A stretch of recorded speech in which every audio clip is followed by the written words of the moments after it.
ते खरोखरच ही आनंदाची गोष्ट आहे आणि खऱ्या अर्थाने जर तुम्ही महाविकास आघाडी म्हणून घेऊन जर विरोधी पक्षाला जर रोखायचं असेल तर या सर्व घटकांनी एकत्र यायला पाहिजे।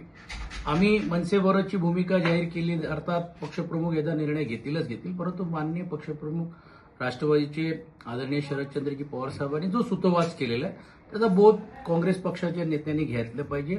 आणि जर मुंबई शहराला कॉन्ट्रॅक्ट मुक्त करायचं असेल आणि अडाणीच्या घशात घालू द्यायचं नसेल तर ह्याला पर्याय हे शिवसेनाच असू शकते आणि त्याला साथ देण्याचं काम महाविकास आघाडीने जर केलं तर निश्चितपणे हे आपण रोखू शकतो। कारण शेवटी मुंबईकरांच्या हिताचं रक्षण गेल्या 25 वर्ष सत्तेमध्ये राहून शिवसेनेसारख्या पक्षांनी केलेलं आहे, त्याचं नेतृत्व आदरणीय पक्षप्रमुख उद्धवजी आणि आदित्यजी करतायत आणि म्हणून स्वागतार्ह आहे।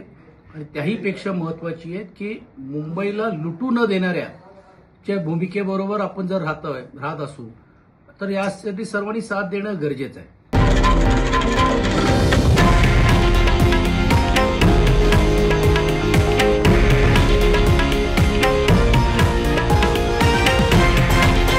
हे आहे देशातील नंबर 1 न्यूज नेटवर्क आणि आपण पाहत आहात TV9 मराठी, एकमेव।